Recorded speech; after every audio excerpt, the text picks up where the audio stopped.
Praise the lord. యేసు నామమే జయము. మన రక్షకుడు మన విమోచకుడైన యేసుక్రీస్తు అతి పరిశుద్ధమైన నామంలో అందరికీ వందనాలు. చిన్న ప్రార్థన ద్వారా ఉదయకాల వాక్య భాగంను ధ్యానించుకుందాము. పరిశుద్ధుడ మహాగణుడు అయిన దేవ యేసయ్య, సర్వాధికారినైనా నీకే వేలాది వందనములు, కృతజ్ఞతాస్తుతి స్తోత్రం చెల్లించుకుంటాను తండ్రి. నేను ఉదయకాలం ప్రభు వాక్య భాగం ధ్యానిస్తుండగా వాక్య భాగం అర్థమట్లు సహాయం చేసి మీ కృపలో బలపరిచి మీకు మాదిరిగా మమ్మల్ని నడిపించమని చిన్న ప్రార్థన యేసు నామములో అడిగి వేడుకుంటున్నాను తండ్రి. Amen amen. ప్రకటన గ్రంథం 12వ అధ్యాయం 10వ వచనం. మరియు ఒక గొప్ప స్వరము పరలోకమందు ఇలాగ చెప్పుట వింటిని, రాత్రింబగలు మన దేవుని ఎదుట మన సహోదరుల మీద నేరమోపువాడైన అపవాది పడద్రోయబడి ఉన్నాడు కనుక ఇప్పుడు రక్షణయు శక్తియు రాజ్యమును మన దేవుని వాయును, ఇప్పుడు అధికారము మన క్రీస్తుదాయను. ఆమె దేవుని వాక్య భాగం దీవించిన గాక.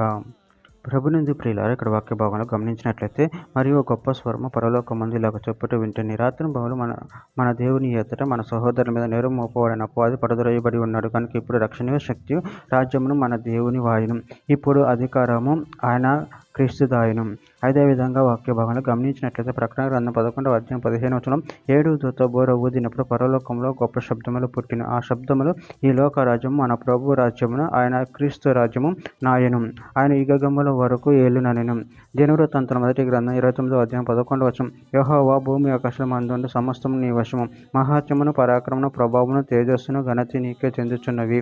యెహోవా రాజ్యము నీది, నువ్వు అందరి మీదను నిన్ను అధిపతిగా హెచ్చించుకొని ఉన్నావు. కీర్తనల గ్రంథం 22వ అధ్యాయం 28వ వచనం, రాజ్యము యెహోవాది, అన్యజనులలో ఏలువాడు ఆయన. కీర్తనల గ్రంథం 45వ అధ్యాయం 6వ వచనం, దేవ నీ సింహాసనం నిరంతరం నిలుచును, ఈ రాజదండము న్యాయార్థమైన దండము. దానియేలు గ్రంథము 2వ అధ్యాయం 44వ వచనం, ఆ రాజుల కాలంలో పరలోకమందున దేవుడు ఒక రాజ్యం స్థాపించును, దానికన్నిటికీ నాశనం కలగదు, ఆ రాజ్యము దాన్ని పొందిన వారికి గాక మరెవరికి చెందదు. అది ముందు చెప్పిన రాజ్యములన్నిటిని పగలగొట్టి నిర్మూలం చేయును గాని అది యుగముల వరకు నిలుచును.